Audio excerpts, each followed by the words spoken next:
ഒരു ദിവസം സൂര്യൻ അസ്തമിക്കാതെ ഇരുന്നു. ജോഷുവയുടെ കാലത്ത് സൂര്യൻ അസ്തമിക്കാതെ സൂര്യനെ ഒരു മനുഷ്യന്റെ പ്രാർത്ഥന പിടിച്ചു നിർത്തി. ഇതൊക്കെ പുരാണ കഥകളോ ഇതിഹാസ കഥകളോ ഏതെങ്കിലും ഒരു വ്യക്തി കെട്ടിച്ചമച്ച സംഭവങ്ങളോ ഒന്നും അല്ല പ്രിയപ്പെട്ടവരെ. ഇതൊക്കെ മാറ്റമില്ലാത്ത ദൈവത്തിന്റെ വചനമാണ്, സത്യവചനമാണ്. ഈ മാറ്റമില്ലാത്ത സത്യവചനത്തിൽ ഞാൻ വായിക്കുന്ന ഈ പ്രവർത്തികൾ പ്രവർത്തിച്ച ദൈവം, ഈ കർത്താവ് വേഷത്തിൽ മനുഷ്യനായി ഭൂമിയിൽ വന്നപ്പോൾ ഈ ദൈവം, നമ്മൾ ചിന്തിക്കുന്ന ഓൾഡ് ടെസ്റ്റ്മെന്റിൽ നമ്മൾ ഒരുപാട് പ്രകൃതിയാതീതമായ ദൈവപ്രവർത്തികൾ കണ്ടിട്ടുണ്ട്. ന്യൂ ടെസ്റ്റ്മെന്റിലേക്ക് വന്നപ്പോൾ അതങ്ങ് കുറഞ്ഞുപോയി എന്നാരും ചിന്തിക്കരുത്. ഈ പുതിയ നിയമത്തിലേക്ക് വരുമ്പോൾ അതിൻ്റെ കാഠിന്യം, അതിൻ്റെ ആഴം പഴയതിനേക്കാൾ ശക്തമായി എന്നാണ് ഞാൻ വിശ്വസിക്കുന്നത്. കാരണം യേശുക്രിസ്തുവിൻ്റെ ജനനം പോലും, ഈ ഭൂമിയിലേക്കുള്ള തൻ്റെ വരവ് പോലും മനുഷ്യബുദ്ധിക്ക് ചിന്തിക്കാൻ പറ്റാത്ത, ശാസ്ത്രലോകത്തിന് അംഗീകരിക്കാൻ പറ്റാത്ത ജനനമായിരുന്നു, അല്ലേ? ഈ മർക്കോസിന്റെ സുവിശേഷം 4-ാം അധ്യായത്തിന്റെ 41-ാമത്തെ വാക്യത്തിൽ ശിഷ്യന്മാരിങ്ങനെ എക്സൈറ്റഡ് ആയിട്ട് അലറി വിളിച്ചുകൊണ്ട് ചോദിക്കുന്നൊരു ചോദ്യമുണ്ട്. കാറ്റും കടലും കൂടി ഇവനെ അനുസരിക്കുന്നല്ലോ, ഇവൻ ആരെന്ന് അവർ തമ്മിൽ പറഞ്ഞു. വീട്ടിൽ വളർത്തുന്ന നായോട് കൈസറെ പോയി കൂട്ടിൽ കയറ് എന്ന് പറയുമ്പം കൈസർ ഓടിപ്പോയി കൂട്ടി കയറുന്നത് പോലെ, വീട്ടിൽ വളർത്തുന്ന നായ യജമാനന്റെ മുമ്പിൽ വാലാട്ടി നിൽക്കുന്നത് പോലെ കാറ്റും കടലും ഒക്കെ കർത്താവിൻ്റെ വാക്കിൻ്റെ മുമ്പിൽ ഒബേ ചെയ്യാണ്, അനുസരിക്കുകയാണ്.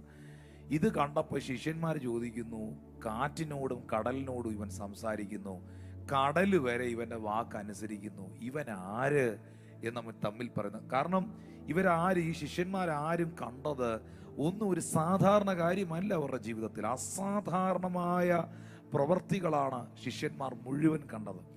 എന്നിട്ട് പോലും അവർ അവിശ്വസിച്ചു, അവർ സംശയിക്കുന്നവരായിരുന്നു, അവർ കർത്താവിനെ വിട്ടിട്ട് ഓടിപ്പോയി എന്നൊക്കെ പറയുന്നത്, അത് എന്നെ സംബന്ധിച്ച് അതൊരു വലിയ അത്ഭുതം തന്നെയാണ്. ഇതിനേക്കാൾ വലിയൊരു അത്ഭുതമാണ് ഈ അത്ഭുതം കണ്ടവൻ അത്ഭുതത്തിൽ വിശ്വസിക്കാത്തത്. വലിയൊരു അത്ഭുതം തന്നെയാണ്. Praise God. ഈ വിശ്വാസി എന്ന് പറയുന്നവർക്ക് വിശ്വാസം ഇല്ലാത്തത് വലിയൊരു അത്ഭുതം തന്നെയാണ്. Praise God. അത്ഭുതങ്ങളുടെ പുസ്തകമായ വിശുദ്ധ ബൈബിൾ കൈക്കൊണ്ട് നടക്കുന്നവർ അത്ഭുതങ്ങളെ, ദൈവപ്രവൃത്തികളെ വിമർശിക്കുന്നത് എൻ്റെ ദൃഷ്ടിയിൽ അതിനേക്കാൾ വലിയ അത്ഭുതമാണ്. Praise God. അതുകൊണ്ട് കാറ്റും കടലും കൂടി ഇവനെ അനുസരിക്കുന്നല്ലോ, ഇവൻ ആരെന്ന് തമ്മിൽ പറഞ്ഞു. കർത്താവ് ആരാണ്? അവൻ്റെ ജനനത്തെക്കുറിച്ച് നിങ്ങളൊന്ന് വായിച്ചു നോക്കിയേ. ഇന്ന് ഈ വിശ്വാസ വചനത്തിൻ്റെ കേൾവികൾ നിങ്ങളിൽ വിശ്വാസം വർദ്ധിപ്പിക്കട്ടെ. ലൂക്കോസിന്റെ സുവിശേഷം 1-ാം അധ്യായത്തിന്റെ 30 മുതൽ 35 വരെയുള്ള ഭാഗങ്ങൾ വായിക്കുമ്പോൾ അവിടെ എഴുതിയിരിക്കുന്നു, ദൂതൻ അവളോട്, മറിയേ ഭയപ്പെടേണ്ട, നിനക്ക് ദൈവത്തിന്റെ കൃപ ലഭിച്ചിരിക്കുകയാണ്. നീ ഗർഭം ധരിച്ചൊരു മകനെ പ്രസവിക്കും, അവൻ യേശു എന്ന പേർ വിളിക്കണം. എന്നിട്ട് 32-ാം വാക്യത്തിൽ പറയുന്ന, അവൻ വലിയവനാകും, അത്യുന്നതന്റെ പുത്രൻ എന്ന് വിളിക്കപ്പെടും. കർത്താവായ ദൈവം അവന്റെ പിതാവായ ദാവീദിന്റെ സിംഹാസനം അവന് കൊടുക്കും. 33-ാം വാക്യത്തിൽ പറയുന്നവൻ യാക്കോബ് ഗൃഹത്തിന് എന്നേക്കും രാജാവായിരിക്കും, അവന്റെ രാജ്യത്തിന് അവസാനം ഉണ്ടാകുകയില്ല. ഈ സമയത്ത് 34, 35, 36 വാക്യങ്ങളിൽ മറിയ ചോദിക്കുകയാണ്, ഞാൻ പുരുഷനെ അറിയാകിയാൽ, ഞാൻ അവിവാഹിതയാകിയാൽ എങ്ങനെ സംഭവിക്കും? നാച്ചുറലി, മറിയം ഈ ഭൂമിയിൽ ജീവിക്കുന്ന വ്യക്തിയാണ്. നാച്ചുറലായി ഒരു കുഞ്ഞനിൽ ജനിക്കേണ്ടതിന് എനിക്കൊരു പുരുഷനുമായി ബന്ധമില്ല, ഞാൻ അവിവാഹിതയാണ്, ഞാൻ വിവാഹം കഴിക്കാത്തവളാണ്.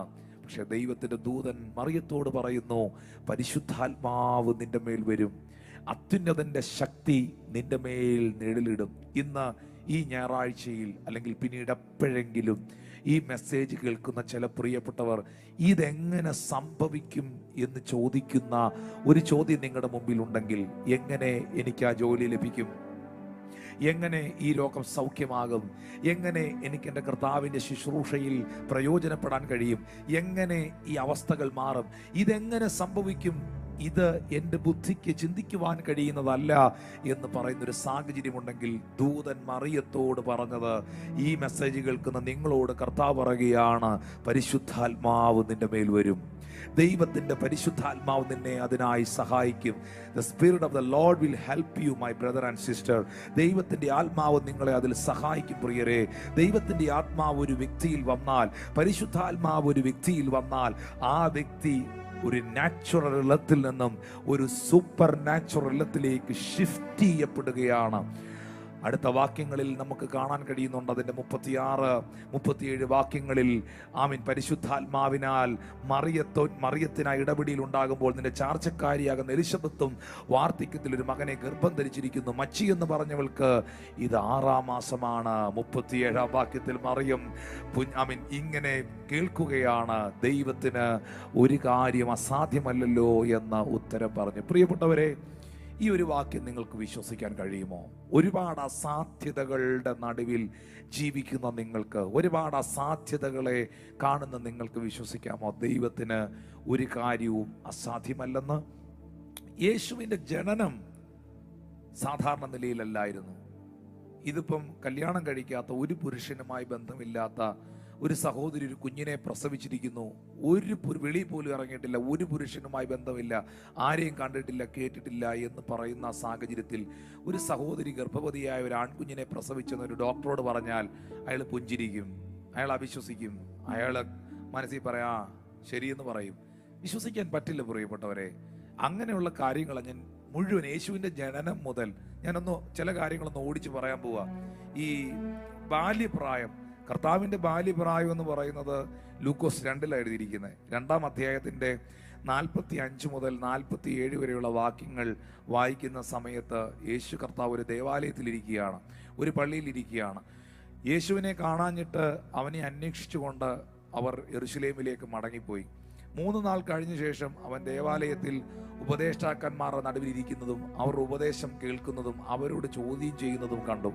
47-ാമത്തെ വാക്യത്തിൽ പറയുന്നു, അവൻ്റെ വാക്ക് കേട്ടവർക്കെല്ലാം അവൻ്റെ വിവേകത്തിലും ഉത്തരത്തിലും വിസ്മയം തോന്നി.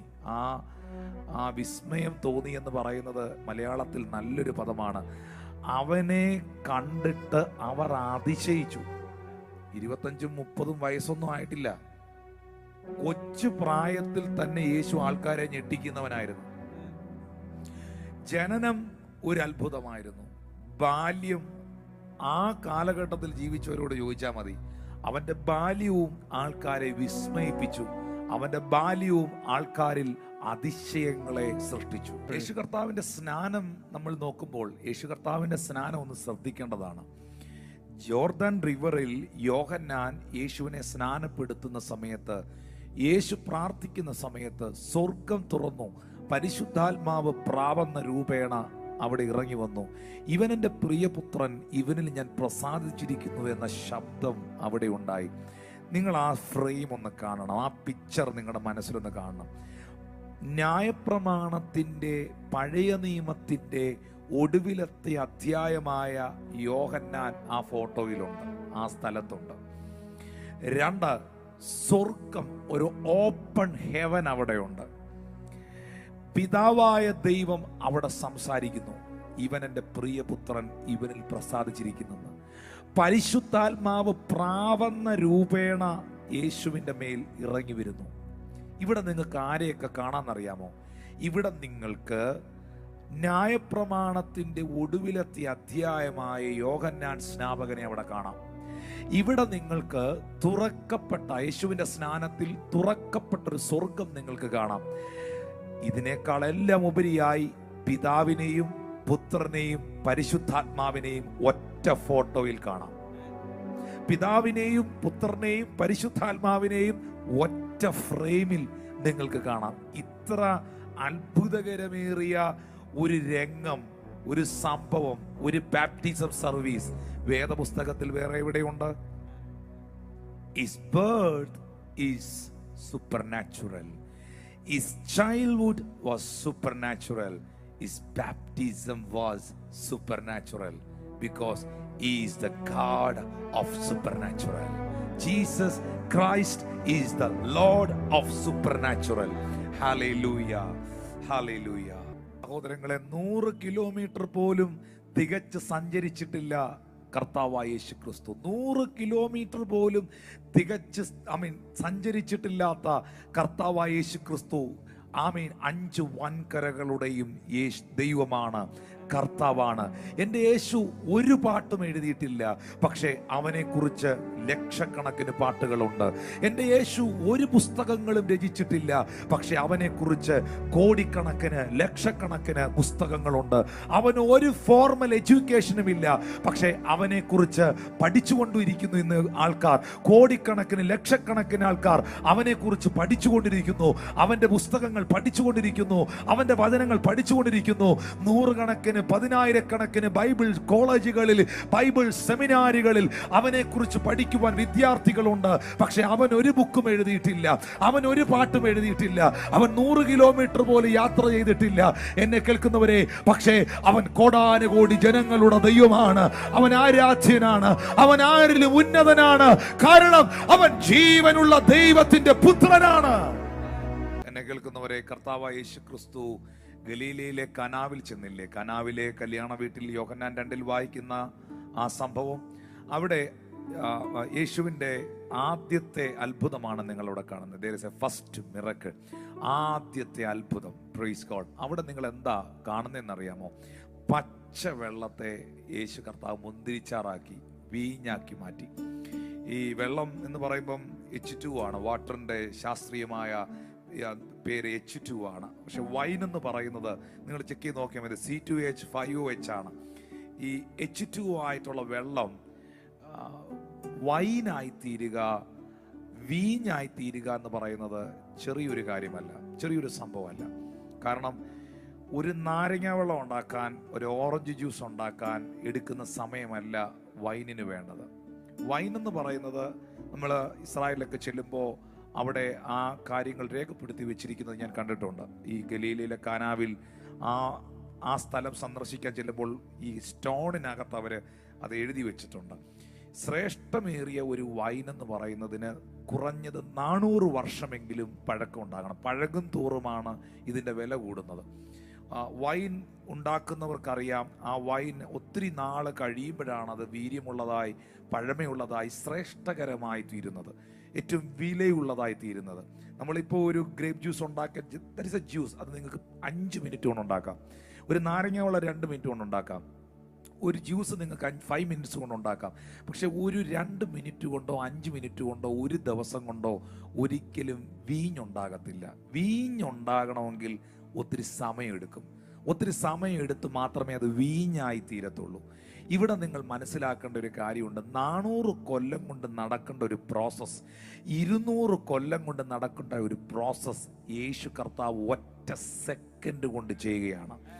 200 കൊല്ലം കഴിഞ്ഞ് സംഭവിക്കേണ്ട ഒരു കാര്യം, 200 കൊല്ലം കൊണ്ട് നടക്കേണ്ട, 400 കൊല്ലം കൊണ്ട് നടക്കേണ്ട ഒരു കാര്യത്തെ യേശു കർത്താവ് നിമിഷങ്ങൾ കൊണ്ട് ചെയ്തെടുക്കുകയാണ്.